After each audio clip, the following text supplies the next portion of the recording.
The impact of the COVID-19 pandemic reverberated through Bangkok like it did in most other cities in the world. From this to this. While the number of coronavirus deaths in Thailand has been significantly lower than many nations, the economic impact was immediate and severe. Millions of Thai people lost their jobs, especially those employed in tourism and entertainment industries.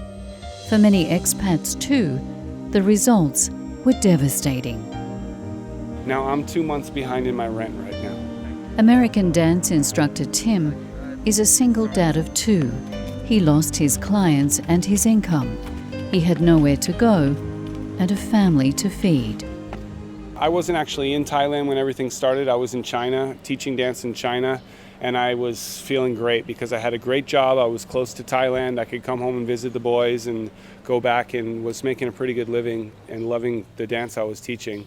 So when the coronavirus hit the Wuhan there, basically all China was shut down, and all dance classes stopped and everything. So I was lucky for about 3 weeks. We were still on the payroll and everything, and then they said we've got to finish it up and just we'll see if we can pick it back up again when things get better. So that was 3 months ago. I've been back in Thailand over 2 months, and as soon as I got back here, things started, it was spreading. So things was slowing down here until eventually, I have about 20 classes a week I can teach here privately, and now I have 3. Andy from Italy works in the bar industry. He also had no work, no savings, and a family to support.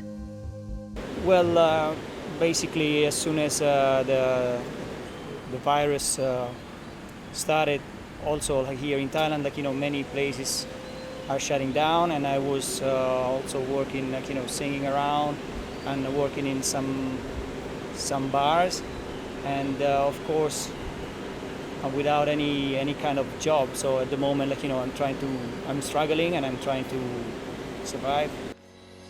But sometimes, in the midst of crisis, true generosity shines.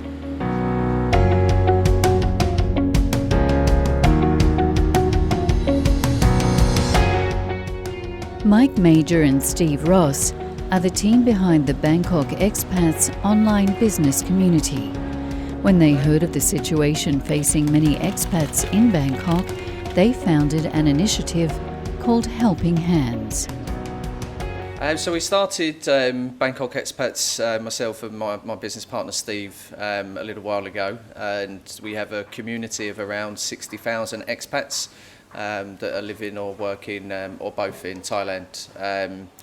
And during the beginning and the early part of this coronavirus crisis, we kind of knew pretty early on that people were going to be in some difficulty, the ones that are stranded here abroad, with a lack of support for those who find themselves out of work.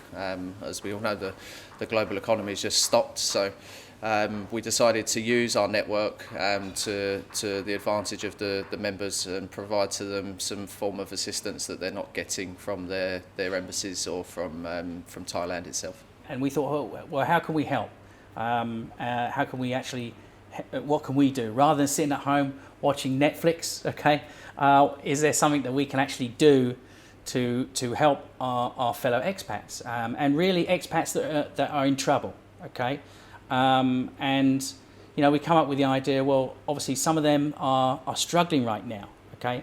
They're struggling for money, they're struggling for food, and we thought, what could we do? And we actually literally we put this all together within 3 days. I think the issue that a lot of the people that we deal with are encountering is the fact that their governments are focused on what's going on at home and not necessarily about the people that are stuck abroad, other than chartered flights, which are ridiculously expensive for some people. That is just not an option. So there is no financial assistance, there's no assistance for food, there's no mental health assistance, there's no assistance. So what we're trying to provide to them is a little bit of a helping hand. Actually, that's the name of our, what we've started with Bangkok Expats, called Helping Hands, is just to try and give people a bit of a leg up at the moment. Their team stepped in to assist many expats with sourcing accommodation or free counselling from mental health experts. And every day of the crisis, they've been out on the road delivering food parcels to dozens of people like Tim and Andy with enough groceries to last a week at a time.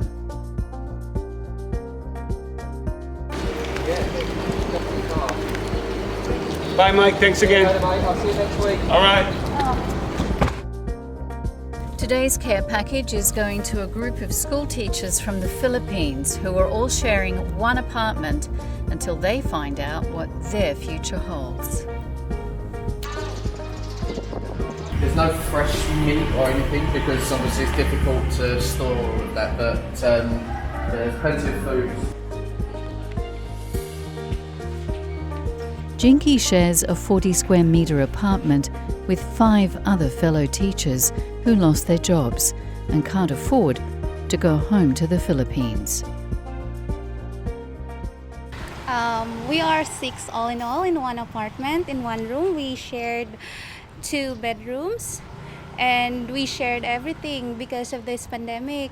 We used to roll everything for food, for necessities, especially toiletries and everything. It's very for me, I'm very glad that you all guys reach out for us. It's a great help and it's a very good opportunity for us in this situation that we can have those reliefs from you, and you really did a great job. The wider Bangkok Expats Facebook community also answered the call, and dozens of businesses joined in to assist with food or volunteer support. Michael Messner, the owner of the unique city attraction, the Patpong Museum, got his whole family involved. It will then swim in an ocean of tomatoes, right? And important is that we salt this thing as we go along. Together several days a week, 5-year-old Paul, 12-year-old Olivia, 14-year-old Strawberry, and 17-year-old Ben, in between online school assignments, could be found in the kitchen with their dad and mum Chitra preparing meals for those in need.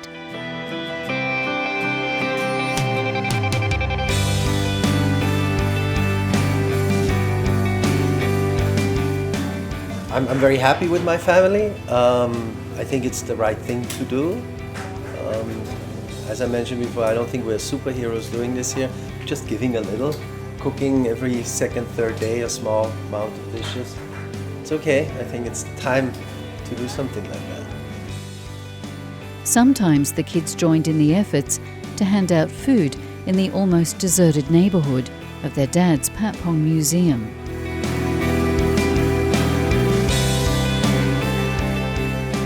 Well, we are now here at the actual Patpong Museum, which we opened in late October last year.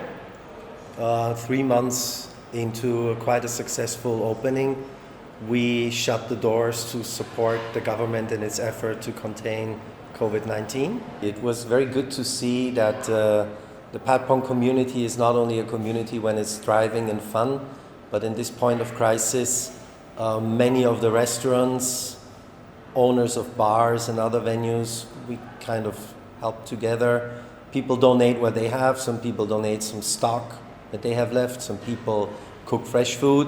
Some other people just give money.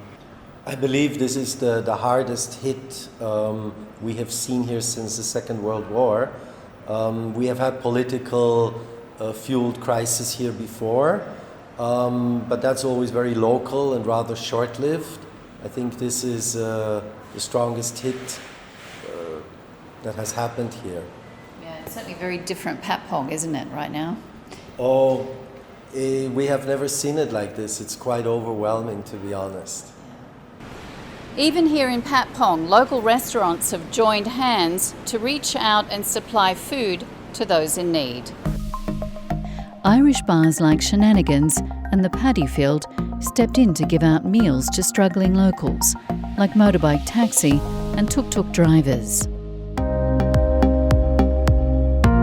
We're in this area all the time, so we know who has got food and who doesn't have so much food, and it's easy for us to distribute, so it's the right thing to do. There is no business at the moment at all because we've been closed for just about a month now and we're not sure when we'll open. So it's a complete impact upon us. That's just how it is for everyone in this trade. What started as a dip in the ocean soon became a wave.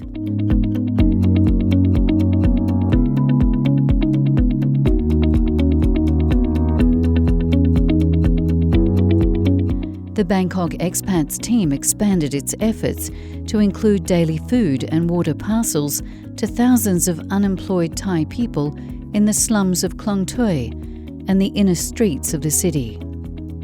Social distancing can be a challenge when hundreds join a daily queue for food and water. Nonetheless, volunteers of all ages turn up to assist. The team from Bangkok Fights COVID-19 also reached out and turned empty bars and restaurants into cooking and packing stations for scores of free meals. What we do at the moment is help out the people of Bangkok with the help of Mitch and Westler from Moonshine Bar and 37. We've set up a street food kitchen where we supply about 400 or 500 meals a day, free of charge. We do hot tasty meals and with chicken or pork.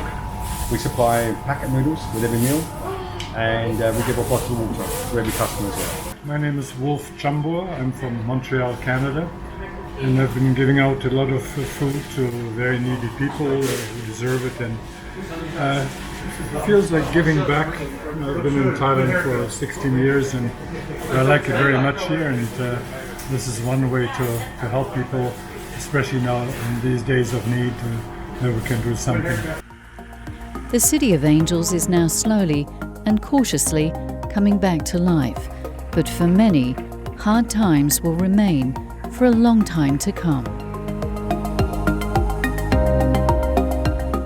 Our mission was to help expats because there are other channels available to Thai, but what we're seeing as well is that there are just as many Thais as expats that need help. So I don't think that, you know, in this instance it's right of us to exclude anybody from the assistance that we can provide. I think that we all have a duty to step up and do our bit, especially from the business community here in Thailand. You know, we rely on expats on a daily basis for our income.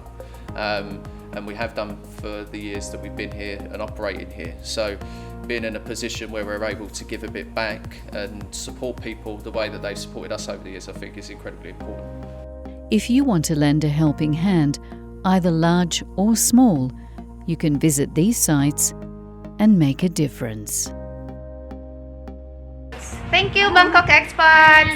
Thank you.